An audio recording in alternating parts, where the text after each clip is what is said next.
ਸਤਿ ਸ਼੍ਰੀ ਅਕਾਲ। ਲੋਕ ਰਾਣਾ ਚੈਨਲ ਪੰਜਾਬੀ ਦੇ ਪ੍ਰੋਗਰਾਮ ਸਿੱਧੇ ਸਵਾਲ ਦੇ ਸਾਰੇ ਦਰਸ਼ਕਾਂ ਨੂੰ ਜੀ ਆਇਆਂ। ਮੈਂ ਗੁਰਜਿੰਦਰ ਸਿੰਘ ਭੰਗੂ ਤੇ ਮੇਰੇ ਨਾਲ ਦੀਪਕ ਕੁਮਾਰ ਰੋਹਤਕ ਤੋਂ ਜੁੜੇ ਨੇ। ਦੀਪਕ ਜੀ ਵੈਲਕਮ। ਸਤਿ ਸ੍ਰੀ ਅਕਾਲ ਵੀਰ ਜੀ, ਧੰਨਵਾਦ। ਸਤਿ ਸ਼੍ਰੀ ਅਕਾਲ ਦੀਪਕ ਜੀ। ਦੇਸ਼ ਦੇ ਪ੍ਰਧਾਨ ਮੰਤਰੀ ਸ਼੍ਰੀ ਨਰਿੰਦਰ ਮੋਦੀ ਪੰਜਾਬ ਦੇ ਵਿੱਚ ਵਿਜ਼ਿਟ ਕਰ ਰਹੇ ਨੇ। ਇੱਕ ਗੇੜੀ ਉਹਨੇ ਪਹਿਲਾਂ ਵੀ ਮਾਰੀ ਸੀ ਪ੍ਰਧਾਨ ਮੰਤਰੀ ਸਾਹਿਬ ਨੇ, ਉਹ ਸਕਸੈਸ ਨਹੀਂ ਰੈਲੀ ਹੋ ਪਾਈ। ਭਾਵੇਂ ਸਿਕਿਉਰਿਟੀ ਬ੍ਰੀਚ ਦਾ ਮਾਮਲਾ ਖੜਾ ਕੀਤਾ ਗਿਆ, ਕਿਸੇ ਅਧਿਕਾਰੀ ਨੂੰ ਏਅਰਪੋਰਟ ਤੇ ਜਾ ਕੇ ਕਿਹਾ ਗਿਆ ਕਿ ਆਪਣੇ ਸੀਐਮ ਕੋ ਧੰਨਵਾਦ ਕਹਿਣਾ ਕਿਵੇਂ ਜ਼ਿੰਦਾ ਲੌਟ ਪਾਇਆ। ਉਸ ਤੋਂ ਬਾਅਦ ਪ੍ਰੋਗਰਾਮ ਰੱਖੇ ਗਏ ਪ੍ਰਾਈਮ ਮਿਨਿਸਟਰ ਦੇ ਕਿ ਵਰਚੁਅਲ ਰੈਲੀ ਕਰਨਗੇ ਨਰਿੰਦਰ ਮੋਦੀ ਪੰਜਾਬ ਦੇ ਵਿੱਚ, ਵਰਚੁਅਲ ਰੈਲੀ ਕਰਨਗੇ। ਫਿਰ ਉਹ ਰੈਲੀ ਰੱਦ ਕਰਕੇ ਕਿਹਾ ਜਾ ਰਿਹਾ ਕਿ ਨਰਿੰਦਰ ਮੋਦੀ ਖੁਦ ਫਿਜ਼ੀਕਲ ਤੌਰ ਤੇ ਪੰਜਾਬ ਦੇ ਵਿੱਚ ਆ ਕੇ ਜੋ ਕਮਾਂਡ ਹੈ ਬੀਜੇਪੀ ਦੀ ਉਹ ਸੰਭਾਲਣਗੇ ਤੇ ਪੰਜਾਬ ਨੂੰ ਤੋਹਫੇ ਵਗੈਰਾ ਵੀ ਦੇਣਗੇ। ਹਾਲਾਂਕਿ ਮੈਂ ਸੁਣ ਰਿਹਾ ਸੀ ਕਿ ਖੇਤੀਬਾੜੀ ਮੰਤਰੀ ਨਰਿੰਦਰ ਤੋਮਰ ਹੋਰਾਂ ਨੇ ਇਹ ਗੱਲ ਕਹੀ ਹੈ, ਕਹਿੰਦੇ ਕਿ ਅਸੀਂ 3 ਖੇਤੀ ਕਾਨੂੰਨ ਵਾਪਸ ਨਹੀਂ ਲੈ ਕੇ ਆਵਾਂਗੇ। ਇਹ ਵੀ ਇੱਕ ਗੰਭੀਰ ਗੱਲ ਹੈ। ਜਦੋਂ ਤੁਹਾਨੂੰ ਕਿਸੇ ਨੇ ਪੁੱਛਿਆ ਹੀ ਨਹੀਂ ਹੈਗਾ ਕਿ ਖੇਤੀ ਕਾਨੂੰਨ ਆਉਣਗੇ ਜਾਂ ਨਹੀਂ, ਤੁਸੀਂ ਮੱਲੋ ਮੱਲੀ ਕਹੀ ਜਾਂਦੇ ਹੋ ਕਿ ਅਸੀਂ ਵਾਪਸ ਨਹੀਂ ਲੈ ਕੇ ਆਵਾਂਗੇ। ਇਹਦੇ ਤੋਂ ਸਰਕਾਰ ਦੀ ਨੀਤ ਤੇ ਸ਼ੰਕੇ ਖੜੇ ਹੁੰਦੇ ਨੇ ਕਿ ਬੀਜੇਪੀ ਇਹੋ ਜਿਹਾ ਫੈਸਲਾ ਕੋਈ ਲੈ ਸਕਦੀ ਹੈ। ਜਿਵੇਂ ਬੁੱਧੀਜੀਵੀ ਵਰਗ ਤਾਂ ਪਹਿਲਾਂ ਹੀ ਇਹ ਗੱਲ ਕਹਿੰਦਾ ਕਿ ਬੀਜੇਪੀ ਨੇ 3 ਖੇਤੀ ਕਾਨੂੰਨ ਜੋ ਚੋਣਾਂ ਨੇ 5 ਸੂਬਿਆਂ ਦੇ ਵਿੱਚ, ਉਹਨੂੰ ਦੇਖਦੇ ਹੋਏ ਇਹ ਕਾਨੂੰਨ ਵਾਪਸ ਲਏ ਨੇ। ਦੇਖਦੇ ਹਾਂ ਅੱਗੇ ਕੀ ਬਣਦਾ। ਹੁਣ ਸ਼੍ਰੀ ਨਰਿੰਦਰ ਮੋਦੀ ਪੰਜਾਬ ਦੇ ਵਿੱਚ ਵਿਜ਼ਿਟ ਕਰ ਰਹੇ ਨੇ।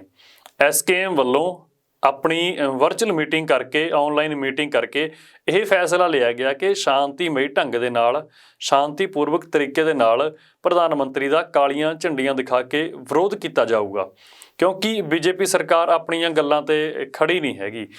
ਜਿਹੜੀਆਂ ਮੰਗਾਂ ਰੱਖੀਆਂ ਗਈਆਂ ਸੀ ਜਦੋਂ ਸਰਕਾਰ ਦੇ ਨਾਲ ਡੀਲ ਹੋ ਰਹੀ ਸੀ, ਭਾਵੇਂ ਲਖੀਮਪੁਰ ਖੀਰੀ ਦੀ ਘਟਨਾ ਹੋ ਗਈ, MSP ਤੇ ਜੋ ਟਾਈ ਫਸੀ ਹੋਈ ਹੈ ਉਹਦਾ ਮਾਮਲਾ ਹੋ ਗਿਆ, ਜ਼ਮਾਨਤਾਂ ਹੋ ਗਈਆਂ, ਕੇਸ ਰੱਦ ਕਰਨੇ ਹੋ ਗਏ, ਜਿੰਨੀ ਕਿਸਾਨਾਂ ਦੀ ਮਸ਼ੀਨਰੀ ਜੇਲ੍ਹਾਂ ਦੇ ਵਿੱਚ ਖੜੀ ਹੈ, ਤਮਾਮ ਇਹੋ ਜਿਹੀਆਂ ਗੱਲਾਂ ਹੋ ਗਈਆਂ। ਕਿਹਾ ਜਾ ਰਿਹਾ ਕਿ ਖਰਾ ਨਹੀਂ ਉਤਰਿਆ ਬੀਜੇਪੀ ਦਾ ਦਲ ਹੈ, ਜੋ ਬੀਜੇਪੀ ਦੀ ਕਮਾਂਡ ਹੈ, ਜੋ ਹਾਈ ਕਮਾਂਡ ਹੈ। ਹੁਣ ਪ੍ਰਧਾਨ ਮੰਤਰੀ ਪੰਜਾਬ ਆਉਣਗੇ ਤੇ SKM ਉਹਨਾਂ ਦਾ ਵਿਰੋਧ ਕਰੂਗਾ ਸ਼ਾਂਤੀਮਈ ਢੰਗ ਦੇ ਨਾਲ ਕਾਲੀਆਂ ਝੰਡੀਆਂ ਦਿਖਾ ਕੇ। ਜੀ ਦੀਪਕ जी। देखिए वीर जी, सबसे पहले तो बड़ी खुशी की बात है कि प्रधानमंत्री जी को याद आया कि पंजाब भी कोई सूबा है। क्योंकि यही पंजाब के लोग, यही हरियाणा, उत्तर प्रदेश के लोग मिलकर 13 महीने तक दिल्ली बॉर्डर पर बैठे रहे थे कि प्रधानमंत्री एक बार आएंगे, मिलेंगे मिलेंगे। 13 महीने तक नहीं आए। वहां पर इन्होंने लाठियां चलवाई, गोलियां चलवाई, सब कुछ चलवाया। उसको भी भूल गए थे। उसके बाद फिर इन्होंने दौरा किया पंजाब का। जब चुनाव आ गए तो पंजाब दौरे पे आए। किसी किसान ने या किसी किसान नेता ने इनका कोई विरोध नहीं किया, ना ही पंजाब की जनता ने विरोध किया। हिमाचल के बंदे थे, खुद इसी की पार्टी के बंदे थे, नरेंद्र मोदी जिंदाबाद चिल्ला रहे थे, वो इनसे मिलने के लिए आए थे। उसको बहाना बना के इन्होंने जो बात बोली, वो बात बोलने की पहली बात तो एक देश के प्रधानमंत्री को बोलना नहीं चाहिए था कि अपने मुख्यमंत्री का धन्यवाद करना, मैं जिंदा वापिस जा पा रहा हूं। अब किस मुंह से ये पंजाब आ रहे हैं, सबसे बड़ी तो ये सोचने वाली बात है। एक तरफ तो यही प्रधानमंत्री जी बदनाम कर रहे हैं पूरे पंजाब को, पूरे पंजाब की मतलब पंजाब के लोग इनको मारना चाह रहे थे, यही साबित करना चाह रहे थे ये। अब किस मुंह से आ रहे हैं। और ये क्या पहले भी किसानों ने विरोध नहीं किया, किसान अभी भी विरोध नहीं करेंगे इसका, सिर्फ शांतिपूर्वक काले झंडे दिखाए जाएंगे। और अभी आज आप और हम बात कर रहे हैं, ये याद रखना, ये बंदा कोई ना कोई कंट्रोवर्सी खड़ी करेगा। ऐसे ही नहीं ये दौरे पा रहा है, बहुत बड़े कंट्रोवर्सर है ये। कंट्रोवर्सी खड़ी करने के लिए पंजाब में आ रहे हैं। ये चाहते हैं कि अभी यूपी में, पंजाब में, उत्तराखंड में, गोवा में, जहां जहां चुनाव है ना, वहां पर बस एक बार कैसे भी दंगे हो जाएं। और दंगों में ये अपनी पार्टी बना लेते हैं, सबको पता है। दंगाजीवी है ये हमारे को आंदोलनजीवी बोल रहे थे, खुद दंगाजीवी है। ये कहीं ना कहीं दंगे करवाना चाहते हैं, जबकि पंजाब की जनता समझ रखी है कि ये आएगा तो कहीं ना कहीं दंगे करवाएगा। ना तो पंजाब की जनता इनको कुछ बोलेगी, ना ही कोई इनकी रैली में जाएगा, ये भी कन्फर्म है। खाली कुर्सियों पर अपना भाषण देके इसको जाना है, चला जाएगा। लेकिन किसान काले झंडे जरूर दिखाएंगे इसको, क्योंकि 13 महीने लाठियां खाई हैं, जेल में गए हैं। दूसरी तरफ ये बोल रहे हैं मैं पंजाब का दौरा कर रहा हूं। लखीमपुर खीरी कांड कोई पुराना नहीं हुआ है। अभी टैनी मिश्रा को जमानत दे दी गई और वहीं उन्हीं के साथ जो किसान गिरफ्तार किए थे उनकी जमानत याचिका खारिज कर दी गई। क्या यही है एक देश एक कानून?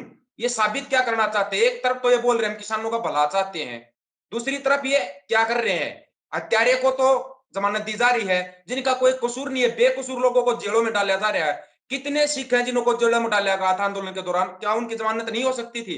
उनकी तो जमानत याचिकाएं खारिज हो रही हैं। कितने निहंग बाबाओं को जेल में डाला हुआ है, क्या उनकी जमानत नहीं होनी चाहिए थी? उनकी भी जमानत खारिज हो रही है।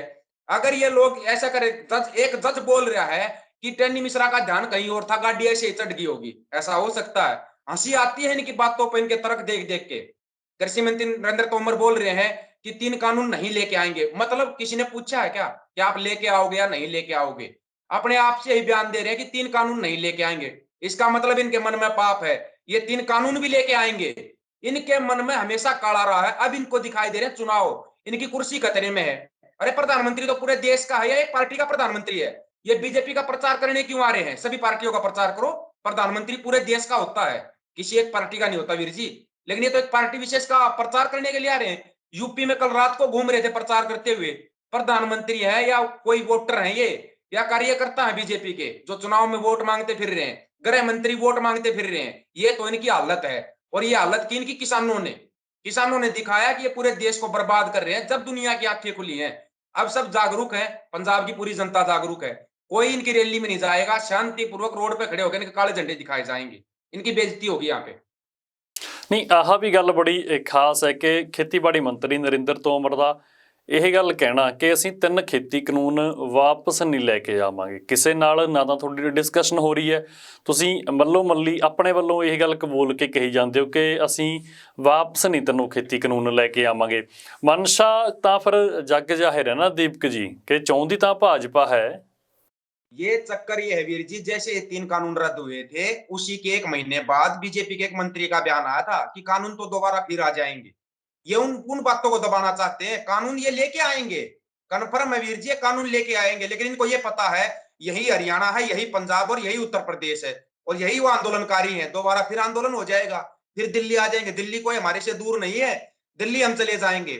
चलो, प्रधानमंत्री साहब ने घोषणा की है कि मैं पंजाब में आ रहा हूं और उनको सौगात दूंगा, तोहफे दूंगा। तोहफे देने के लिए आ रहे हैं ना, तो प्रधानमंत्री साहब से एक रिक्वेस्ट, 2 रिक्वेस्ट है वीर जी, अगर कैसे भी करके उन तक बात पहुंच जाए तो।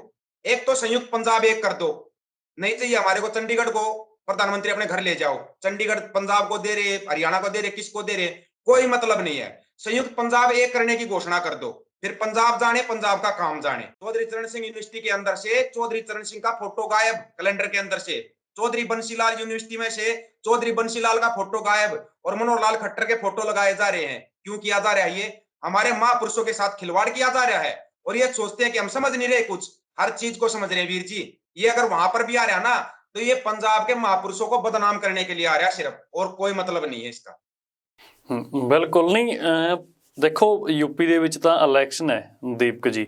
ਜੇਕਰ ਅਸੀਂ ਸਮਝੀਏ ਯੂਪੀ ਦੇ ਵਿੱਚ ਇਲੈਕਸ਼ਨ ਹੈ, ਪੰਜਾਬ ਦੇ ਵਿੱਚ ਵਿਜ਼ਿਟ ਕਰ ਰਹੇ ਨੇ ਪ੍ਰਾਈਮ ਮਿਨਿਸਟਰ, ਤੁਸੀਂ ਹਰਿਆਣਾ ਤੋਂ ਹੋ, ਕੀ ਇੰਪੈਕਟ ਰਹੂਗਾ ਪੰਜਾਬ ਫੇਰੀ ਦਾ उत्तर प्रदेश की राजनीति के उत्ते? उत्तर प्रदेश की राजनीति पर कोई फर्क नहीं पड़ेगा वीर जी, क्योंकि उत्तर प्रदेश में 2 रैलियां प्रधानमंत्री कर चुके हैं।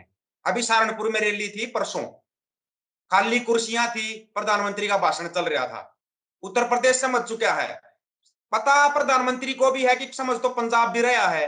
आएगा कोई नहीं इनकी रैली में वीर जी, आप भी यही और हम भी यही हैं। जैसे इनकी रैली समाप्त हो जाएगी ना, फिर बात करेंगे हम और आप मिलके। अगर इनकी रैली में बंदे चले जाएं, क्योंकि लोगों का जमीर जग चुका है वीर जी, सबसे बड़ी बात, जिसका जमीर मर चुका है। संत जरनैल सिंह भिंडरेवाले ने बोला था कि मैं जिस्म की मौत को मौत नहीं मानता, जमीर के मरने को मौत मानता हूं मैं। लोगों का जमीर मार दिया था इन लोगों ने, लेकिन अब लोगों का जमीर जग चुका है, क्योंकि ये बीजेपी सरकार हमारी फसल और नस्ल को बर्बाद करना चाहती है। नस्लों को हमारी को कैसे बर्बाद कर रही है? धर्म के नशे में, धर्म की अफीम चटा दी, स्कूल कॉलेजों को बंद कर रखा है पिछले 2-3 साल से। नई भर्तियां नहीं खुल रही, बच्चे भर्ती नहीं हो पा रहे, बेरोजगार किया जा रहा है बच्चों को। बेरोजगार क्या करेंगे? ज्यादा बेरोजगारी बढ़ेगी, चोरी डकैती लूटमार, ये दंगे फसाद यही तो होंगे। और यही ये लोग चाहते हैं, देश में ये गृह युद्ध की स्थिति पैदा करना चाहते हैं।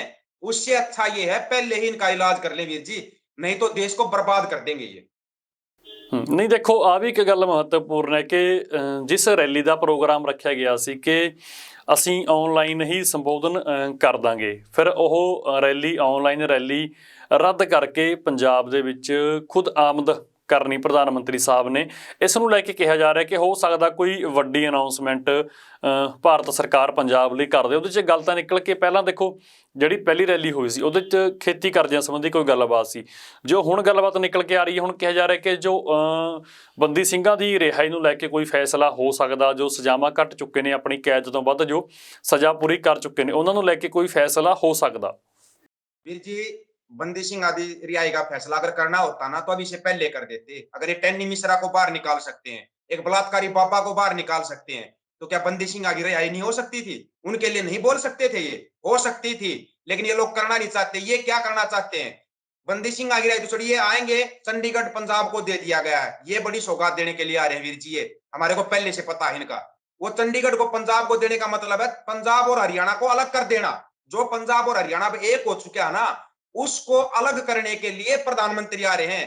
ये हमारे को जोड़ने के लिए नहीं, हमारे को तोड़ने के लिए आ रहे हैं। और आप भी देख लेना, आके यही घोषणा करेंगे। ये बंदी सिंह आगे रिहाई करने का कोई इतना बड़ा वो नहीं है कि प्रधानमंत्री को पंजाब आना पड़े, वहां से भी आदेश जारी कर सकते हैं, बंदी सिंह को रिहा किया जा सकता है।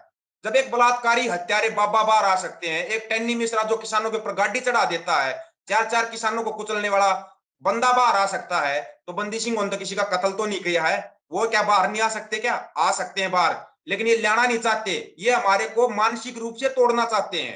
जो पंजाब हरियाणा उत्तर प्रदेश की एकता हुई इस आंदोलन के दौरान, उस एकता को तोड़ना चाहते हैं ये, और वो एकता टूटने नहीं देंगे हम। तो बिल्कुल ਦੀਪਕ ਜੀ, ਵੈਸੇ ਯੂਪੀ ਦੀ ਰਾਜਨੀਤੀ ਨੂੰ ਕਿਵੇਂ ਦੇਖਦੇ ਹੋ? ਯੂਪੀ ਦੀ ਰਾਜਨੀਤੀ ਦੇ ਵਿੱਚ ਕਿਹਾ ਜਾ ਰਿਹਾ ਕਿ ਜੋ ਸਿਆਸੀ ਜ਼ਮੀਨ ਸੀ ਭਾਜਪਾ ਦੇ ਹੱਥੋਂ ਖੁਸਦੀ ਹੋਈ ਨਜ਼ਰ ਆ ਰਹੀ ਹੈ। ਉਹ खुशकी है नहीं, इनके हाथों से निकल चुका है उत्तर प्रदेश। वीर जी, अभी जब उत्तर प्रदेश पूरा जब इनको कन्फर्म हो गया कि उत्तर प्रदेश हाथ से निकल गया है, तो इन्होंने सोचा चलो कम से कम पंजाब तो मिल जाएगा हमारे को, उत्तराखंड में भी बीजेपी नहीं आएगी, गोवा में भी बीजेपी नहीं आएगी, और एक स्टेट मोर्चा चुनाव वहां पर भी बीजेपी नहीं आएगी। तो ये सोच रहे हैं कम से कम पंजाब ही हमारे को मिल जाए, पंजाब को लेने के लिए आ रहे हैं। लेकिन ये कन्फर्म है बीजेपी की सरकार नहीं आएगी पंजाब के अंदर, क्योंकि पंजाब का बच्चा बच्चा 750 किसानों की शहादत को याद करता है। जो बुजुर्ग हैं उनको भी याद है, हमारे बेटे, हमारे भाई, हमारे साथी बिछड़े थे जो आंदोलन के दौरान। 13 महीने तक हमारी क्या हालत रही है। जब हम दिल्ली के लिए चले थे, इन्होंने पानी की बौछार की थी, लाठियां मारी थी, डंडे मारे थे, भूल जाएंगे उनको? हमारे सिर फोड़े, हमारे को जेलों में डाल लिया, इतनी जल्दी भूल जाएंगे कि ये एक सौगात दे देगा प्रधानमंत्री आके और हम इनको वोट पा देंगे? इतनी जल्दी नहीं भूलेगा वीर जी कोई। अगर भूल जाएगा तो फिर इसका मतलब उनका जमीर मर चुका है। जिसका जमीर जागरूक है वो बिल्कुल भी वोट नहीं पाएगा बीजेपी को। वीर जी ਦੇਖੋ, ਕਿਸਾਨਾਂ ਦੇ ਤਾਂ ਬੜਾ ਸਾਫ਼ ਤੇ ਸਪਸ਼ਟ ਕਹਿਣਾ ਕਿ ਅਸੀਂ ਤਾਂ ਸ਼ਾਂਤੀਮਈ ਢੰਗ ਦੇ ਨਾਲ ਬੈਠ ਕੇ ਰੋਸ ਪ੍ਰਦਰਸ਼ਨ ਕਰਾਂਗੇ। ਅਸੀਂ, ਸਾਡੇ ਵੱਲੋਂ ਕੋਈ ਹੱਲਾ ਗੁੱਲਾ ਨਹੀਂ ਹੋਊਗਾ ਕਿਸੇ ਤਰ੍ਹਾਂ ਦਾ। ਸਾਡੇ ਵੱਲੋਂ ਕਹਿ ਸਕਦੇ ਹਾਂ ਕਿ ਜਿਵੇਂ ਪਿੱਛੇ ਜੇ ਸਿਕਿਉਰਿਟੀ ਦਾ ਮਾਮਲਾ ਉੱਠਿਆ ਸੀ, ਹੋਰ ਤਮਾਮ ਗੱਲਾਂ ਉੱਠੀਆਂ ਸੀ, ਕੋਈ ਕਿਸੇ ਤਰ੍ਹਾਂ ਦਾ ਨਹੀਂ ਕੋਈ ਫੈਸਲਾ ਲਿਆ ਗਿਆ। ਫੈਸਲਾ ਇਹ ਲਿਆ ਗਿਆ ਕਿ ਸ਼ਾਂਤੀਮਈ ਬੈਠ ਕੇ ਰੋਸ ਪ੍ਰਦਰਸ਼ਨ ਕਰਕੇ ਕਾਲੀਆਂ ਝੰਡੀਆਂ ਦਿਖਾਈਆਂ ਜਾਣਗੀਆਂ। ਉਸ ਤੋਂ ਬਾਅਦ ਭਾਜਪਾ ਭਾਵੇਂ ਇਸ ਮਸਲੇ ਨੂੰ ਜਿੱਡਾ ਮਰਜ਼ੀ ਵੱਡਾ ਬਣਾ ਕੇ ਦਿਖਾ ਦੇ। पिछली बार भी क्या किया था वीर जी? पिछली बार भी यही था, किसान तो शांतिपूर्वक रोडों के साइड में, रोड के ऊपर भी नहीं बैठे थे, रोडों के साइडों में बैठे थे अपने काले झंडे लेके। यही अब की बार है, यही प्रधानमंत्री है, ये फिर ड्रामा करेगा, फिर कोई ना कोई नई पिक्चर बनाएगा, फिर इनकी बेइज्जती होगी। जांच ये होने नहीं देंगे। जांच किस चीज की जांच हुई अभी तक? जांच जो प्रधानमंत्री जी को झंडे दिखाए थे, प्रधानमंत्री बोल रहे मैं जान बचा के आया था, ऐसा कोई सिक्योरिटी थ्रेट था, तो उसकी जांच क्यों नहीं हुई अभी तक? और जांच हुई तो उसकी रिपोर्ट कहां पे है? ये लोग क्या करते हैं, ड्रामा क्रिएट करते हैं। चाहे आप वो पुलवामा अटैक को ले लो, चाहे वो गलवान घाटी के अटैक को ले लो, चाहे आप कालू चक के अटैक को ले लो, चाहे आप कारगिल को ले लो, किसी भी उसको ले उठा के ले लो आप। जैसे ही चुनाव आता है कहीं ना कहीं ये कंट्रोवर्सी करना चाहते हैं। और पंजाब की जनता जागरूक है, वो संभल चुकी है, और किसान अगुवा इनको अच्छी तरीके से समझ चुके हैं। उनको पता है अगर हमने थोड़ा सा भी ये दिखाया हिंसात्मक कुछ भी हुआ तो ये उसको और बड़ा बना देंगे। बगैर कुछ किए अगर प्रधानमंत्री ये कह सकता कि मैं तो जान बचा के आया हूं, अगर कुछ हो गया तो ये तो पता नहीं कितना बड़ा बवाल कर देंगे और पंजाब को बदनाम कर देंगे। पंजाब की जनता भी जानती है, पंजाब के किसान आगू वो भी जानते हैं। जो चुनाव लड़ रहे हैं वो अलग हैं, लेकिन जो आगू बचे हुए हैं उनको पता है शांतिपूर्वक विरोध होगा। वीर जी, अगर हरियाणा में से भी निकलते ना ये गाड़ी से, तो हरियाणा में भी इनका विरोध होता और काले झंडे इनको पक्का दिखाए जाते। ਦੇਖੋ, ਪੱਬਾਂ ਭਾਰ ਤਾਂ ਬੀਜੇਪੀ ਪੰਜਾਬ ਦੇ ਵਿੱਚ ਹੈਗੀ ਹੈ, ਕਿਉਂਕਿ ਵੱਡੇ ਵੱਡੇ ਜੋ ਦਿੱਗਜ ਫੇਸ ਨੇ ਰਾਜਨੀਤੀ ਦੇ, ਜਾਂ ਫਿਰ ਜੋ ਫਿਲਮੀ ਦੁਨੀਆ ਦੇ ਨਾਲ ਕਲਾਕਾਰ ਨੇ ਜੋ ਜਾਂ ਕਲਾਕਾਰੀ ਦੁਨੀਆ ਦੇ ਨਾਲ ਸੰਬੰਧ ਰੱਖਦੇ ਲੋਕ ਨੇ ਉਹ ਲਗਾਤਾਰ ਧੜਾ ਧੜ ਪੰਜਾਬ ਦੇ ਵਿੱਚ ਦੀਪਕ ਜੀ ਸ਼ਾਮਲ ਹੋ ਰਹੇ ਨੇ ਬੀਜੇਪੀ ਦੇ ਵਿੱਚ। यही तो इनकी चाल है वीर जी। एक चीज बताओ आप, क्या ये कलाकार क्या हमारे साथ आंदोलन में शामिल थे? हमारे साथ जनता को ये सोचना सबसे पहले तो, उस समय पर ये अपनी शूटिंगों में व्यस्त थे। ये किस मुंह से वोट मांगेंगे? किस लिए वोट दे दें? इन्होंने किया क्या है ये बताओ? समाज के लिए क्या किया? पूछना चाहिए समाज के लोगों को, क्या आपने हमारे लिए क्या किया? अपनी कलाकारी ठीक है, देखो कलाकार एक अलग चीज होती है। हकीकत में कलाकार कौन है वीर जी? हम बताते हैं पंजाब के अंदर दलजीत दोसांझ है, बब्बू मान है, कन्वर गरेवाल है। वो बॉर्डर पे रहे थे, वो किसानों के साथ बॉर्डर के ऊपर, और वहां पर उन लोगों ने चंदा भी दिया। क्या वो चुनाव लड़ रहे हैं? हकीकत में चुनाव उनको लड़ना चाहिए जो आंदोलन में शामिल थे, लेकिन वो चुनाव नहीं लड़ेंगे। उन्होंने वहां पर हालत देखी हुई थी किसानों की, क्या हालत थी, रोते थे वहां पर ये कलाकार बैठ के। वो होते हैं असली कलाकार। आपका अमरजीत भुल्लर है, बहुत काफी फेमस पुराने कलाकार हैं, उनसे भी मैंने खुद ने बात करके देखा था। वो बात बोला, कलाकार, असली कलाकार जो होता है ना, वो अपनी कला के जरिए लोगों को जागरूक करता है, ना कि वो नेता बन के कला करे। अभिनेता अलग चीज और नेता अलग चीज है। सच्चा कलाकार कभी नेता बनने की नहीं सोचेगा वीर जी, ये आप हमेशा याद रखना। ਨਹੀਂ, ਜੋ ਇੱਕ ਕਲਾਕਾਰ ਦੀਪਕ ਜੀ ਸ਼ਾਮਲ ਹੋਏ ਨੇ ਉਹ ਬੀਜੇਪੀ ਦੇ ਖਿਲਾਫ ਬਹੁਤ ਬੋਲਦੇ ਸੀ ਕਿਸਾਨੀ ਅੰਦੋਲਨ ਦੇ ਵਿੱਚ, ਪਰ ਹੁਣ ਪਤਾ ਨਹੀਂ ਕਿਹੜੀ ਬੁੱਟੀ ਦਿੱਤੀ ਗਈ ਜਾਂ ਲੋਕ ਸੇਵਾ ਭਾਵਨਾ ਹੀ ਇੰਨੀ ਜਾ ਗਈ ਕਿ ਬੀਜੇਪੀ ਜੁਆਇਨ ਕਰ ਗਏ। ਸਭ ਤੋਂ ਵੱਧ ਬੋਲੇ ਸੀ ਉਹ ਭਾਜਪਾ ਦੇ ਖਿਲਾਫ ਤੇ ਖੇਤੀ ਕਾਨੂੰਨਾਂ ਦੀ ਲੜਾਈ ਦੇ ਵੇਲੇ। वीर जी हमारे हरियाणा में है ना, दुष्यंत चौटाला है। दुष्यंत चौटाला, उसकी माँ, उसका भाई, सभी बहुत गालियां देते थे बीजेपी को। इतनी गालियां देते थे और गालियां दे दे के उनको चुन दिया लोगों ने। चुनने के बाद बीजेपी में चले गए वो लोग। सोच के देखो आप। ये तो अभी चलो चुनने से पहले ही चला गया, ये भी भगवान का शुक्र है, लोगों को पता लग गया कि इसकी मनसा क्या थी। लोगों की जो अंदर की मनसा है ना, वो मनसा बहुत गहरी है। अभी हमारे को पता था कुछ किसान आगू चुनाव लड़ना चाहते हैं, लेकिन कन्फर्म ये नहीं था कौन कौन चुनाव लड़ना चाहते हैं। इसलिए छोटा सा गैप दे दिया, आंदोलन को स्थगित कर दिया। स्थगित करते वो चेहरे बिल्कुल सामने आ गए जो चुनाव लड़ना चाहते हैं। अब आगे से उनका ध्यान रखेंगे, ऐसे लोगों को अपने बीच में नहीं घुसने देंगे। यही इन कलाकारों का है, जो इतने बोल रहे, जो हकीकत में जो बोल रहे थे और कर रहे थे, वो अपना अपनी कलाकारी कर रहे हैं, अभी अपना शांत बैठे हैं। जिनको राजनीति करनी थी वो ज्यादा बढ़ चढ़ के बोलता है, और वो ही आगे आता फिर चुनाव लड़ने के लिए। जो चुनाव लड़ रहा है वो किसान का भला कभी कर ही नहीं सकता वीर जी। ਜੀ ਬਿਲਕੁਲ ਦੀਪਕ ਜੀ, ਜਾਂਦੇ ਜਾਂਦੇ ਕਿਸਾਨ ਆਗੂਆਂ ਬਾਰੇ ਹੁਣ ਕੀ ਤੁਹਾਡੀ ਰਾਏ ਹੈ ਜੋ ਇਲੈਕਸ਼ਨ ਲੜ ਰਹੇ ਨੇ? वीर जी ऐसा है, पहले तो उनको शुभकामनाएं देते, लड़ो आप, जीतना तो उनको है नहीं, पहले कन्फर्म बता रहे हैं। क्यों नहीं जीतना वीर जी? इसका भी एक रीजन है। अभी हमने कोई लड़ाई नहीं जीती है, अभी किसान का भला हुआ नहीं है। अभी एमएसपी गारंटी कानून बाकी है, स्वामीनाथन आयोग की रिपोर्ट बाकी है, किसानों का संपूर्ण कर्ज माफी है, C2+50 के आधार पर किसानों की खरीद बाकी है। अभी तो पूरी लड़ाई बाकी थी, और लड़ाई को बीच में छोड़ गए, चुनाव लड़ रहे हैं। हमारे को पता है चुनाव हारते ही फिर किसान नेता बन के आएंगे, लेकिन अब की बार इनको वो आदर नहीं मिलेगा जो आदर पहले मिला था। हम तो करेंगे नहीं, बाकी जनता तैयार बैठी है। हरियाणा से जो चडूनी था उसकी यूनियन पूरी तरीके से टूट चुकी है।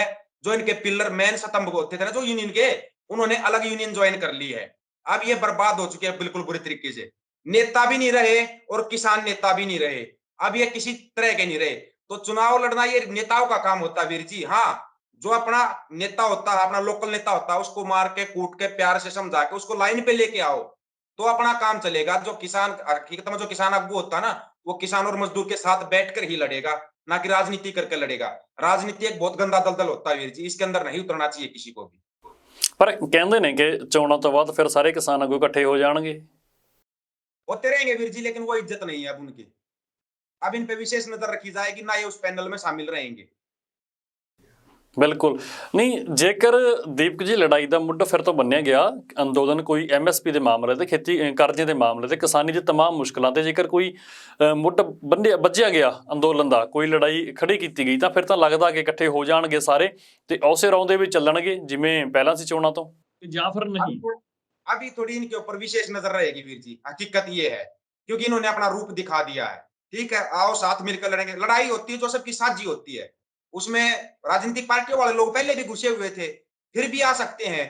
आओ, वो तो साझा लड़ाई है वीर जी, वो तो पूरे देश की लड़ाई है, पूरे देश के किसान की, मजदूर की लड़ाई है। और अब की बार लड़ाई होगी ना वीर जी, ये मत समझना कि 13 महीने या 13 दिन, या पता हो सकता है 13 साल तक भी चल जाए। अब की बार जो आएगा सोच समझ के इस लड़ाई में कदम रखेगा। अब की बार एक एक कदम फूक फूक कर रखा जाएगा। ये नहीं कि पहले की तरह हम बिल्कुल जीत के करीब पहुंच के और फिर कोई बीच में तोड़ देगा, ऐसे नहीं होने दिया जाएगा अब की बार। ਜੀ ਦੀਪਕ ਜੀ ਬਹੁਤ ਬਹੁਤ ਸ਼ੁਕਰੀਆ ਤੁਹਾਡਾ ਗੱਲਬਾਤ ਦੇ ਲਈ, ਧੰਨਵਾਦ। धन्यवाद। ਦੋਸਤੋ ਸਾਡੇ ਨਾਲ ਜੁੜੇ ਹੋਏ ਸੀ ਦੀਪਕ ਕੁਮਾਰ ਰੋਹਤਕ ਤੋਂ। ਦੀਪਕ ਜੀ ਨਾਲ ਗੱਲਬਾਤ ਕੀਤੀ ਕਿ ਦੇਸ਼ ਦੇ ਪ੍ਰਧਾਨ ਮੰਤਰੀ ਨਰਿੰਦਰ ਮੋਦੀ ਪੰਜਾਬ ਪਹੁੰਚ ਰਹੇ ਨੇ, ਵੱਡੇ ਐਲਾਨ ਵੱਡੇ ਤੋਹਫਿਆਂ ਦੀ ਗੱਲ ਚੱਲਦੀ ਹੈ। ਹਾਲਾਂਕਿ ਅਸੀਂ ਲੋਕ ਰਾਣ ਤੇ ਗੱਲਬਾਤ ਕਰ ਚੁੱਕੇ ਹਾਂ ਕਿ ਸੰਭਾਵਨਾ ਕਿਸ ਗੱਲ ਦੀਆਂ ਨੇ, ਬੰਦੀ ਸਿੰਘਾਂ ਨੂੰ ਦੀ ਰਿਹਾਈ ਨੂੰ ਲੈ ਕੇ ਕੋਈ ਫੈਸਲਾ ਹੋ ਸਕਦਾ ਕਿ ਭਾਜਪਾ ਸਰਕਾਰ ਲੈ ਲਵੇ, ਜਿਵੇਂ ਪਿਛਲੀ ਫੇਰੀ ਦੇ ਦੌਰਾਨ ਸੀ ਕਿ ਖੇਤੀ ਕਰਜ਼ਿਆਂ ਲੈ ਕੇ ਫੈਸਲਾ ਲਿਆ ਗਿਆ। ਚਲੋ ਖੇਤੀ ਕਰਜ਼ਿਆਂ ਵਾਲੀ ਗੱਲ ਤਾਂ ਆਈ ਗਈ ਹੋਗੀ, ਹੁਣ ਦੇਖਦੇ ਹਾਂ ਕੀ ਬਣਦਾ। ਸਾਡੇ ਕੋਲ ਜੋ ਇਨਫੋਰਮੇਸ਼ਨ ਹੋਊਗੀ ਲਗਾਤਾਰ ਅਸੀਂ ਤੁਹਾਡੇ ਨਾਲ ਸਾਂਝੀ ਕਰਦੇ ਰਹਾਂਗੇ। ਤੁਸੀਂ ਬਣੇ ਰਹੋ ਤੁਹਾਡੇ ਆਪਣੇ ਚੈਨਲ ਲੋਕ ਰਾਣਾ ਚੈਨਲ ਪੰਜਾਬੀ ਤੇ। ਧੰਨਵਾਦ।